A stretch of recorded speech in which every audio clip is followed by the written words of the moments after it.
In today's tutorial, I'm going to show you how to start a Tunisian stitch afghan, and I'm going to show you how to work the stitches in rows as opposed to from the center outward. What I have done with this orange yarn here is I have made a total of 32 chain stitches.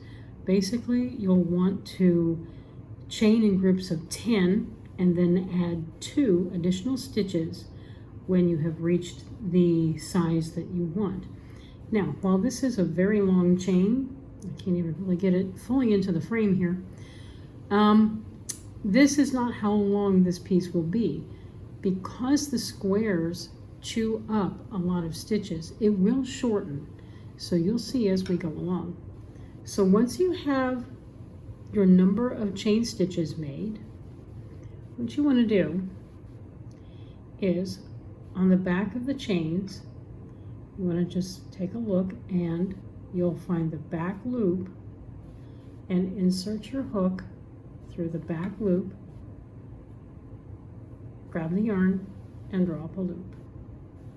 And then you would do this again in the next stitch. Admittedly, sometimes using a metal crochet hook with this kind of yarn is extremely slippery. So, there we go. And what you want to do, you want to collect a total of 7 loops on your hook. So here we have 4 loops. This one is loop number 5, loop number 6. We need one more. Loop number 7 right here. That's as far as we need to go right now. By the way, do let me make a comment here very quickly. I am using a 7mm crochet hook, Tunisian crochet hook, to do this because the stitches are so tight. So with this yarn, normally I would use a 5.5mm crochet hook to do most stitches, but with Tunisian, you do want to go up 1, possibly 2 whole hook sizes. So now that we have these 7 loops on the hook, you're going to yarn over and pull through 2 loops. Now you're going to yarn over, pull through 2 loops again. Yarn over, pull through 2 loops. Yarn over, pull through 2 loops again.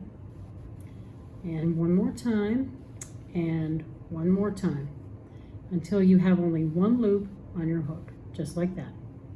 So what you have is, you have these little bars here. There's a vertical bar there, 1, 2, 3, 4, and 5. And you're going to, the magic number really is 7. So these 5, there's 5 out of 7. Here's another one, and there will be another on the other end.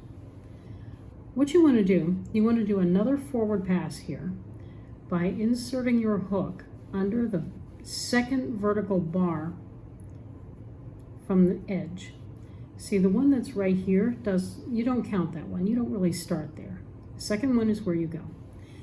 So you want to yarn over, pull up a loop so you have 2 loops on the hook. Now we do it again through that vertical bar right there on the front. Yarn over, pull up a loop.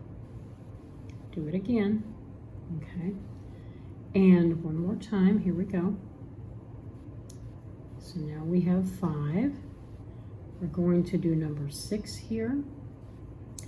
And for number 7, what we're gonna do is, we're gonna come over here to the chains that we made, insert the hook behind the back loop, okay? Just like that. Yarn over and pull up a loop. So now we have 7 loops on the hook.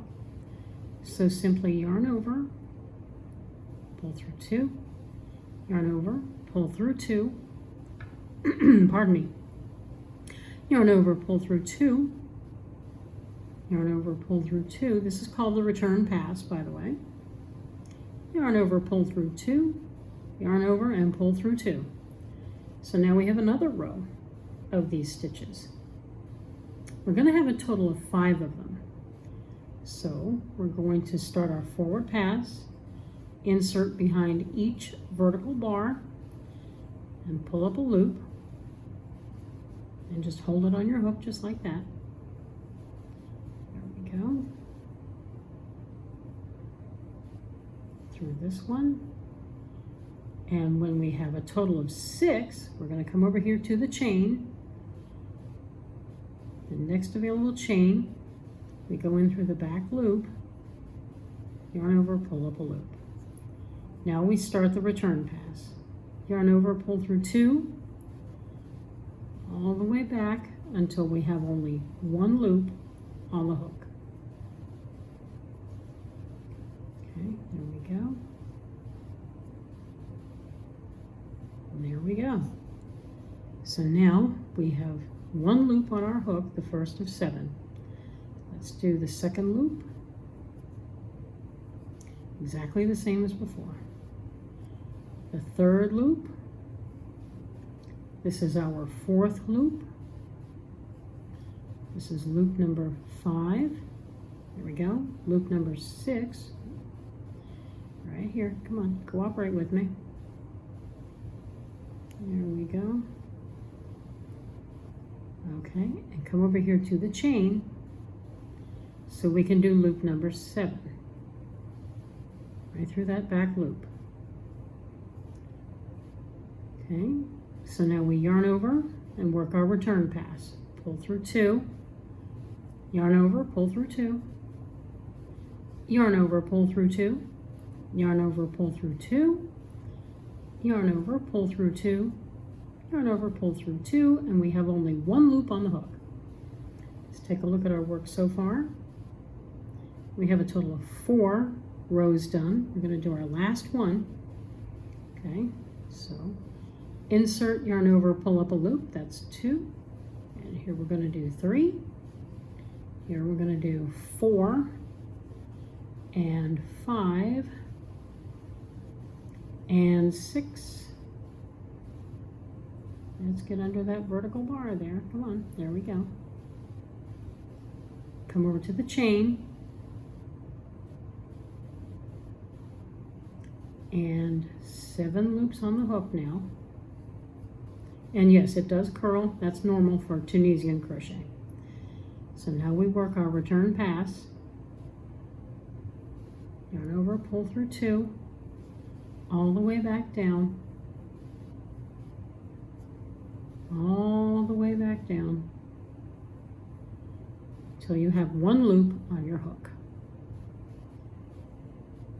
There we go. That's exactly what it should look like, a box of stitches, or rows of them stacked on top of each other. So you can see just how nice and neat the stitches work up. That's one of the reasons why I love Tunisian crochet. It's really hard to mess it up. And by the way, as you can see, you have these nice V's on the underside here of the chain. You can work into those for another row or to make your corners even. I'll have to do a video on that. That's a very specific thing. Now, in order to finish this off, what we're going to do, we're going to work slip stitches now. So insert the hook into that vertical bar right there, yarn over and pull through those loops that are on the hook.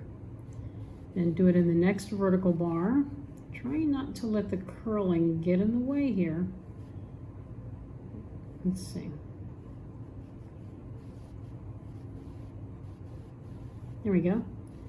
Yarn over, pull through those stitches right there. Try and keep your stitches fairly loose because the next row will be worked into those stitches. Yarn over, work your slip stitch. Yarn over, work the slip stitch. You need to be able to insert your crochet hook through these stitches. Okay, this is our last vertical bar here. So we yarn over and pull through to form the slip stitch right there. But now where do we go? Do we grab the chain? No, we do not. What we're going to do, there's like a little hole that's right there. at the end of this row. Maybe you can see that. Insert the hook right there. Yarn over and work your slip stitch. So at this point now you're ready to do another 7 loops on your hook. And this is a completed box. How easy is that? So here's one of 7. Let's do 7 loops on the hook here. This is 2 of 7. We're inserting through the back loop of the chains. 3 of 7.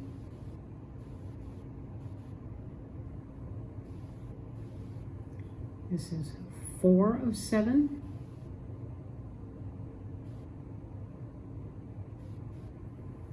This is 5 of 7. This is 6 of 7. And this is 7 of 7. Okay, there we go. And now we do our return pass. Yarn over, pull through 2, all the way back down the line until we have 1 loop left on the hook. Very, very simple. Very uncomplicated. Okay, pull that right through there. There we go. Now we do our forward pass. Insert underneath that vertical bar, pull up a loop. Insert under the vertical bar, yarn over, pull up a loop. And keep going under all the vertical bars for a total of 6 loops on the hook. And then when you have the 6, come over to the chain, use that back loop, go back through there. There we go, pull up a loop. Return pass time. Here we go. Yarning over, pulling through 2. Yarning over, pulling through 2. Nice and easy.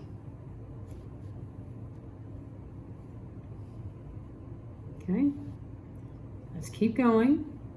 Insert through the vertical bars. Okay, yarn over. Okay.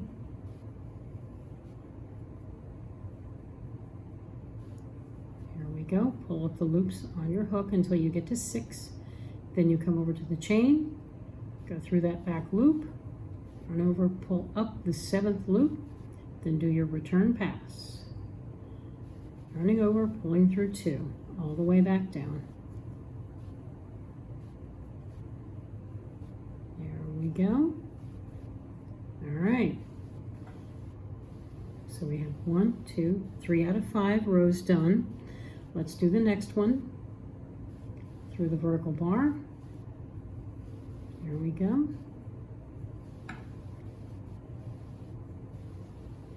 Get all of these loops gathered onto this hook. Here we go. And come over to the chain. Through that back loop. Here we go. Now we have 7 loops. Work the return pass. Here we go. Yarn over, pull through 2, all the way down. It's always the same. Always the same. Simply yarn over, pull through 2. So let's take a look. There we go. We got 4 rows done now. So we will do the 5th one, which is going to be our last row for this box. So here we go. We're doing the yarn overs.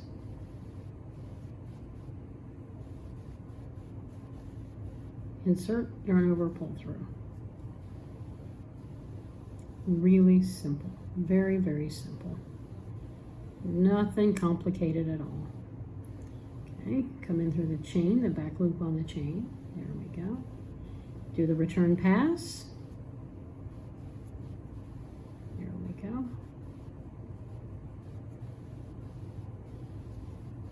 And all the way back. There we go. And we have, just want to make sure, there we go. So this is our 5 rows of what's called Tunisian simple stitch. Now we have to work our slip stitches in order to bind off. So insert through each vertical bar, pull up a loop and work a slip stitch. There we go. And try to keep your loops kind of loose. There we go. Excellent. And when you get to the end, do not work into the chain, work into the hole at the end of the row. I'm going to go under both loops right there. And make the slip stitch. So there's the first of 7 loops that you're going to put on your hook. So what you should have so far are 2 boxes of Tunisian simple stitch. And you would use the same procedure to work down the rest of the chain.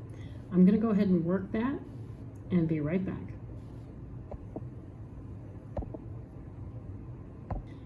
Now I have worked the last box in this row, and what I'm going to do is, I do have this one chain hanging out here, so I'm going to incorporate that by doing my last slip stitch right there and pull it through the loop on my hook, and there we have it. We have a nice row of these little boxes of, in my case, orange Tunisian crochet stitches. So I'm going to grab my scissors and I'm going to finish this off and change to a different color. So let me go ahead and snip that yarn off and take this and come on now, work with me here. There we go, good. Pull that snug. So let's go ahead and lay this out so we can take a look at it. There we go. It does curl. That is just the nature of Tunisian crochet. That can be dealt with blocking by using steaming or water to flatten it out. And if you make an entire afghan, quite often the weight of the afghan by the time you get several rows done can help pull that curl flat. So that's a good thing.